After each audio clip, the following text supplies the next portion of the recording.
Ini adalah potongan video yang cukup langka saat rapat raksasa terjadi di lapangan Ikada pada 19 September 1945. Jika kita balik lagi ke awal video, ada sosok bercelana pendek yang berjalan di samping Soekarno. Sejarawan asal Belanda Harry Pose menyebutkan bahwa sosok tersebut ia yakini sebagai Tan Malaka. Tan Malaka memang menjadi sosok yang sudah tidak asing lagi bagi orang Indonesia. Namun, pria yang dijuluki sebagai Bapak Republik Indonesia ini dianggap belum mendapatkan penghargaan yang sesuai dengan jasa-jasanya. Bukan tanpa alasan, kiprahnya yang identik dengan gerakan kiri memang membuat sosok Tan Malaka dimaknai secara negatif sekalipun ia punya jasa yang besar untuk Indonesia. Lalu seperti apa sejarah Tan Malaka ini harus dimaknai? Get your coffee and let's get it started.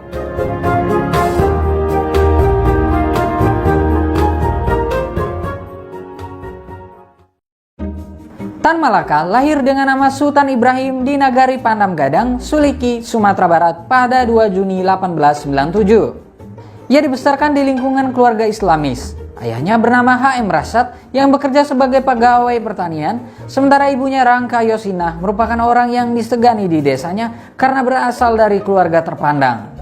Saat berusia 16 tahun, ia diminta untuk menerima 2 tawaran dari keluarganya, yaitu diberi gelar Datu Tan Malaka dan dijodohkan dengan gadis yang dipilihkan oleh keluarganya. Namun ia menjawab bahwa dirinya hanya menerima 1 dari 2 tawaran tersebut saja. Keluarganya akhirnya memilih untuk memberinya gelar Datu Tan Malaka ketimbang menjodohkannya. Sejak saat itu, Ibrahim dikenal dengan nama Tan Malaka.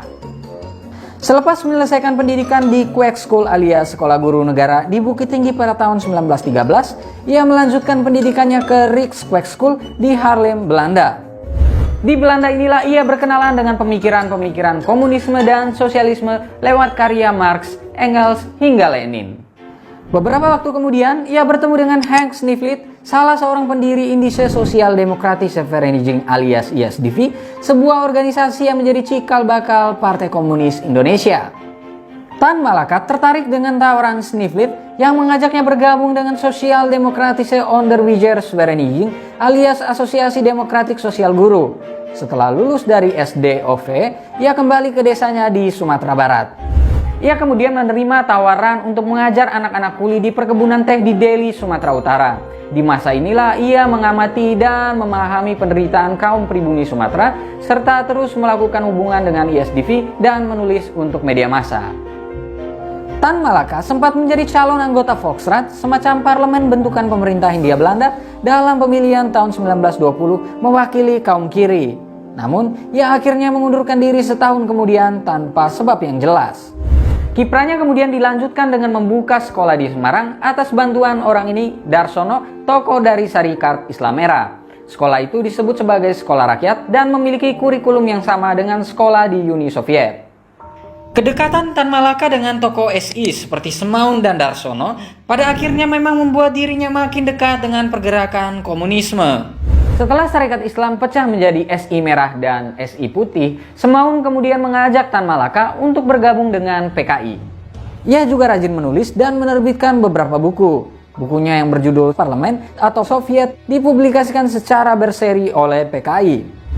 Karena sosoknya dianggap radikal, pemerintah Hindia Belanda pun menangkapnya di Bandung pada Februari 1922. Ia kemudian hendak dibuang ke Kupang, namun meminta untuk diasingkan ke Belanda. Di Belanda, ia bergabung dengan Communist Party of the Netherlands atau CPN dengan motif untuk membawa isu kemerdekaan Indonesia di dalamnya. Ia kemudian pergi ke Jerman dan kemudian ke Uni Soviet untuk mengikuti konferensi komunis internasional atau Komintern.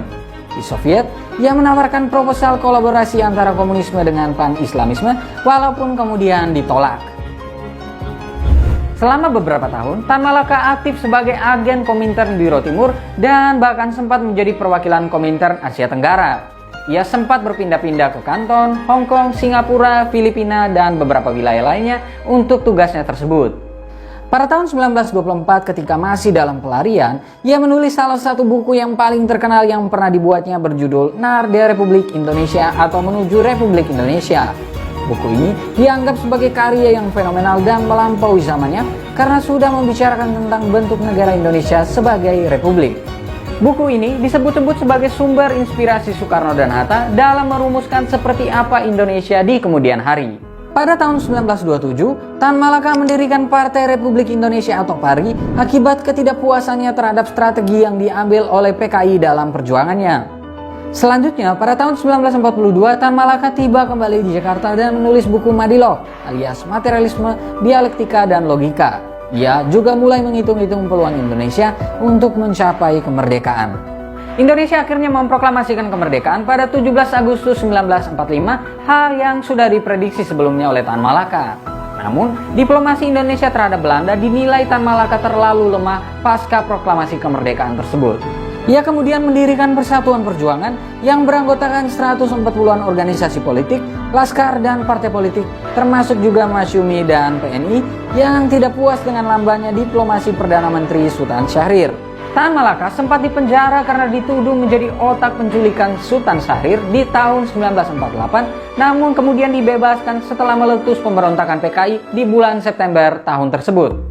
Setelah keluar dari penjara, ia mendirikan Partai Musyawarah Rakyat Banyak atau Murba, sebuah partai politik dengan ideologi nasionalis komunis. Harry Poze dalam bukunya Tan Malaka Gerakan Kiri dan Revolusi Indonesia Jilid 4 menyebutkan bahwa Tan Malaka menolak menjadi ketua partai tersebut. Ia kemudian masih terus rutin mengecam politik diplomasi yang dijalankan oleh Soekarno-Hatta yang ia sebut telah menyia-nyiakan hak-hak mereka sebagai pemimpin. Akibatnya, propaganda Tan Malaka yang anti politik diplomasi Soekarno-Hatta dianggap sebagai ancaman. Gerakannya dianggap oleh beberapa pihak mesti ditumpas. Dalam gerilya menyusuri Gunung Wilis di Selo Panggung, Kediri, Tan Malaka ditangkap oleh Letnan II Sukoco dari Batalion Sikatan Divisi Brawijaya. Pada 21 Februari 1949, ia dieksekusi mati di Kediri oleh Suradi Tekebek, orang yang diberi tugas Sukoco. Kematiannya tanpa dibuatkan laporan maupun pemeriksaan lebih lanjut. Bahkan, Harry Poze menyebutkan bahwa hal itu dirahasiakan selama bertahun-tahun. Pada tahun 1963, Soekarno memberikan gelar pahlawan nasional untuk Tan Malaka. Walaupun demikian, makamnya baru dipindahkan secara simbolik ke Sumatera Barat pada tahun 2017.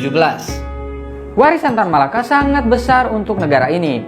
Ialah yang pertama kali memperkenalkan gagasan Republik Indonesia. Ia juga akan dikenang sebagai pejuang yang berani dan berjiwa sosial. Ia pernah dipenjara sebanyak kurang lebih 13 kali, dikejar oleh polisi rahasia di 11 negara dan 2 benua, memiliki 23 nama samaran, dan hidup 20 tahun dalam pelarian. Ia juga menguasai 8 bahasa, mulai dari Minang, Indonesia, Tagalog, Mandarin, Jerman, Belanda, Rusia, dan Inggris. Sayangnya, karena dianggap sebagai tokoh kiri, selama era Orde Baru, nama Tan Malaka seolah dihilangkan dari buku-buku sejarah. Tan Malaka akan dikenang sebagai pemikir besar negara ini. Sosoknya adalah patriot yang gagasan-gagasannya tak akan pernah hilang dari negara ini, bahkan bisa disebut sebagai filsufnya Indonesia. Nah, kalau menurut kalian, seperti apa sosok Tan Malaka ini harus dimaknai? Berikan pendapatmu.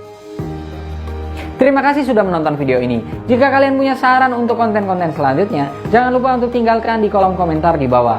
Jangan lupa juga untuk like, subscribe, dan nyalakan lonceng notifikasinya, serta ikuti terus pinterpolitik.com untuk dapatkan informasi seputar fenomena politik di Indonesia. Bye.